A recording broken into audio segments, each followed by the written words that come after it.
pessoal. Hoje foi cortado. Recebi uma ligação aqui, acabei tendo que continuar aqui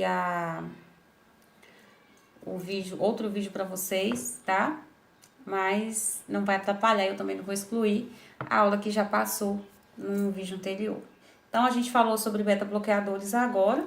Expliquei para vocês como que é a atuação desses beta-bloqueadores.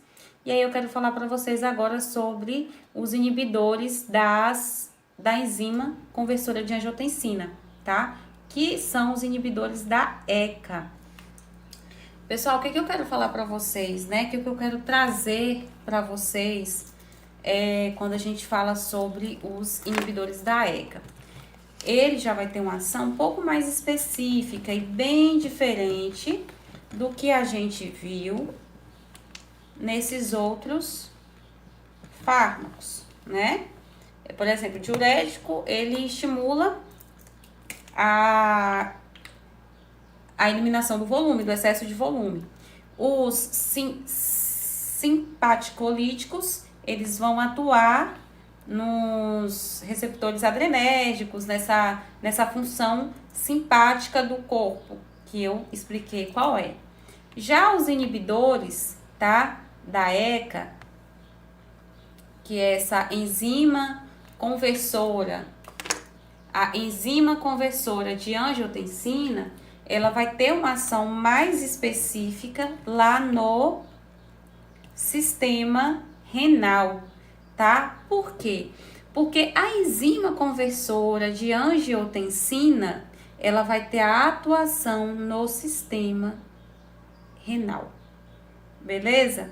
Então, quando eu falo para vocês de angiotensina, eu estou falando de uma enzima bem específica que vai ser produzida lá no rim, que tem essa atuação lá no rim. Aí vocês vão perguntar, professora, o que tem a ver o rim com a pressão arterial? Pensei que estava envolvendo só esses vasos do coração e tudo mais. A gente, tem tudo a ver. O nosso corpo, na verdade, ele tá todo ligado. Um órgão não funciona sem o outro. Então, se um tiver com defeito, o outro vai sofrer um prejuízo, uma consequência por conta daquilo, enfim. E aí, gente, quando a gente fala dessas enzimas conversoras, o que eu tenho que saber? O nome é IECA, inibidores da enzima conversora de angiotensina. Então, se ele inibe uma enzima, é porque algum motivo vai ter, certo? Então, vamos pensar aqui que eu tenho uma enzima, que eu vou chamar de angiotensina 1. Eu tenho outra enzima, que eu vou chamar de angiotensina 2.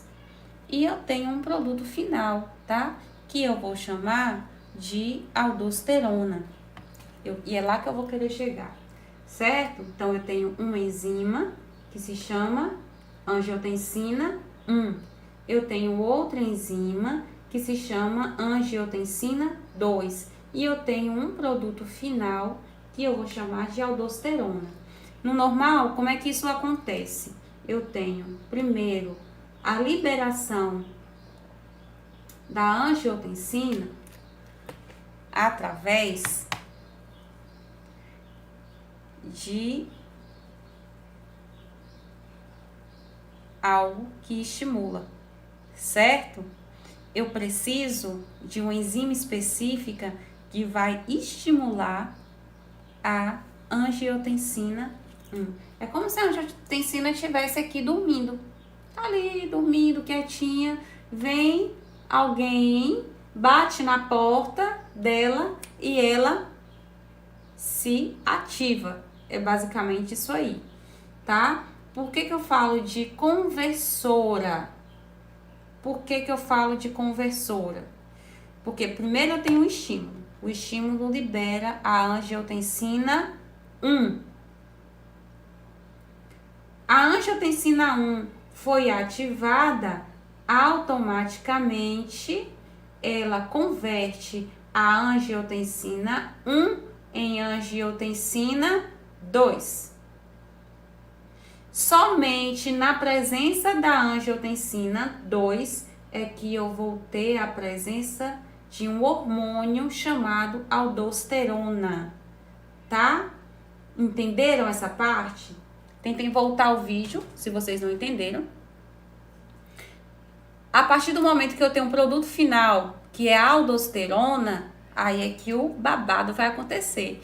Por quê? Porque a aldosterona é um hormônio responsável por reabsorver o sódio. Ele prende o sódio para ele, tá? Ele prende o sódio no corpo. Aí eu acho que fica mais claro da gente entender, porque automaticamente, se você tem sódio, você tem elevação de pressão. Se eu bloqueio a ação da aldosterona, eu não tenho reabsorção de sódio, automaticamente eu não vou ter aumento de pressão. Então, por isso que é inibidor. Inibidor porque ele impede a ação da enzima conversora. Se eu não tenho a enzima que converte angiotensina 1 em angiotensina 2, eu não tenho aldosterona. Se eu não tenho aldosterona, eu não tenho absorção de sódio. Lembra do sódio? Sódio puxa água para ele. Sódio puxa água para ele, o volume de sangue fica alto e automaticamente eu tenho pressão alta. Mas, se eu não tenho aldosterona, não tenho absorção de sódio, aí a pressão não se eleva. A função do captopril é essa, é inibir essa enzima que faz esse processo. Entenderam? Bom, então vamos lá. A ação da IECA é basicamente essa daí, certo? Exemplo, nós temos captopril, ramipril, vasopril, enalapril, todos esses prios aí, todos esses medicamentos que terminam em il, a gente vai estar relacionando ao IECA, tá? Então, existem os efeitos, né? Os efeitos adversos, principalmente eu chamo a atenção aqui de captopril. Por que eu quero chamar a atenção para vocês de captopril?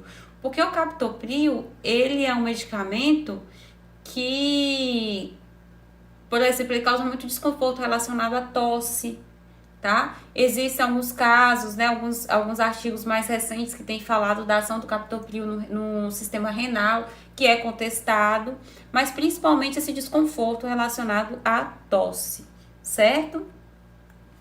Entenderam? Basicamente, a ação dos inibidores da ECA.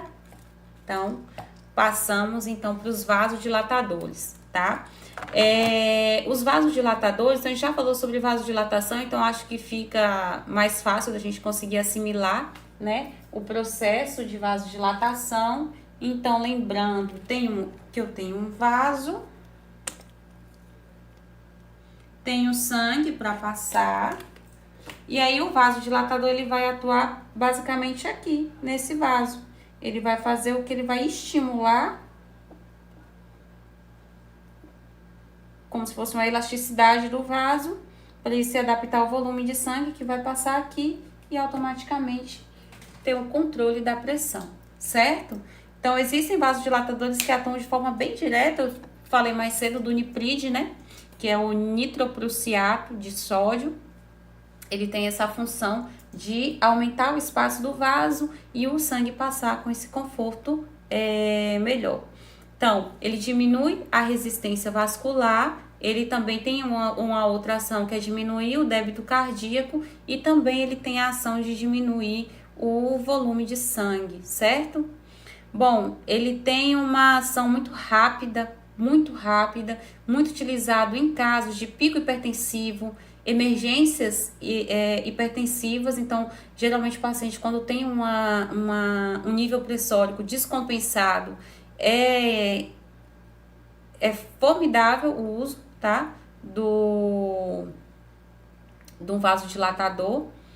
Então, um exemplo de um vasodilatador aqui direto, um vasodilatador direto, como eu falei, é o Nipride. Mas aí também existe um outro que é bem conhecido também, que é a hidralazina. Ela tem essa ação de conseguir fazer esse aumento, né, do espaço do vaso, diminui a pressão arterial, sistólica e diastólica, tá? Bom, uma outra classe um outro subgrupo de antihipertensivo são os bloqueadores dos canais de cálcio. Eu falei, né, acho que foi o primeiro exemplo que eu citei. Eles vão conseguir reduzir a absorção de... Bom, um outro exemplo também de grupo antihipertensivo serão os bloqueadores dos canais de cálcio. Os bloqueadores dos canais de cálcio, ele consegue reduzir, ele impede a entrada de cálcio, tá? No interior das células vasculares. E o que tem a ver? Ele vai estar presente sempre quando houver músculo. Por quê? A presença do cálcio, ela é imprescindível para o processo de contração dos músculos, certo? E o que eu tenho que lembrar? Eu preciso lembrar que um vaso sanguíneo é constituído por músculo liso, né? O tipo de músculo do vaso sanguíneo é uma musculatura lisa. E para a contração de qualquer músculo, eu preciso da presença do cálcio, certo? Então, se eu tenho a presença de cálcio, automaticamente eu vou ter a contração, isso vai ser natural em qualquer musculatura, tá? A contração daquela musculatura. Como eu quero, no caso da pressão alta, eu vou querer um relaxamento maior dos vasos, para que eu tenha mais espaço para passar aquele volume exagerado de sangue, que é o que vai acontecer na pressão alta.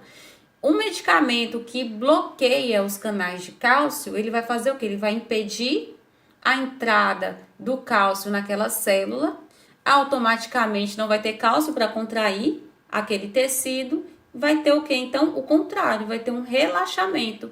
Se tem um relaxamento, aumenta o espaço, né? Tem um espaço mais confortável para passar aquele volume de sangue, automaticamente reduz o nível pressório. Eu preferi manter e a gente dá...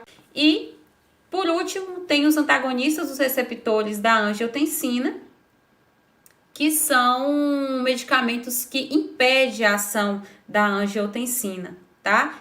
Não é o mesmo da enzima conversora, ela impede mesmo a ação da angiotensina propriamente dito.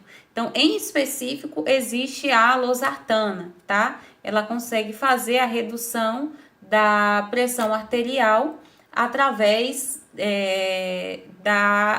desse impedimento, desse bloqueio da angiotensina, certo? Então, tá? Bom, para esse vídeo aqui é só, certo? Nós vamos, então, passar uma atividade. Essa atividade eu vou enviar para vocês por e-mail.